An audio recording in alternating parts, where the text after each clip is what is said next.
বন্ধুরা এই দেখুন আমি চুরমুর করবো এখন। চুরমুরের জন্য ফুচকাগুলো ভেজে নিয়েছি।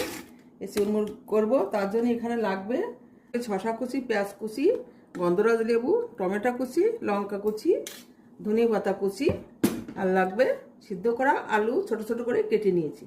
এখন এই ফুচকাগুলোকে আমি চুরমুর আকারে এরকম করে আওয়াজ কুড়মুড়ি আছে না,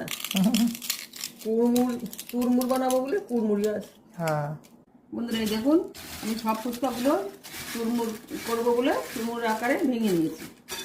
এর ভিতরে আমি এক এক করে দিয়ে দিচ্ছি আলু কুচি, দিয়ে দিচ্ছি ধনে পাতা কুচি। ধনে পাতা আর একটু হলে ভালো হতো, কিন্তু অসময় তো ধনে পাতা গরম করে ধনে পাতা বা খুব সমস্যা। আমাদের বাড়িতে তৈরি করা ধনে পাতা। দিয়ে দিচ্ছি টমেটো কুচি, দিয়ে দিচ্ছি লঙ্কা কুচি, দিয়ে দিচ্ছি পেঁয়াজ কুচি, দিয়ে দিচ্ছি শসা কুচি। এখন এর ভিতরে চুরমুর ভিতরে দিয়ে দিচ্ছি 1 চামচ পানিপুরি মশলা,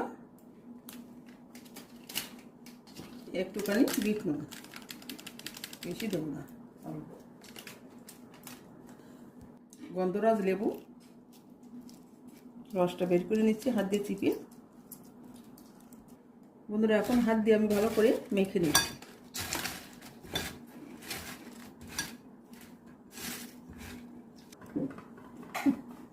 বন্ধুরা এই দেখুন আমার তৈরি হয়ে গেছে চুরমুর।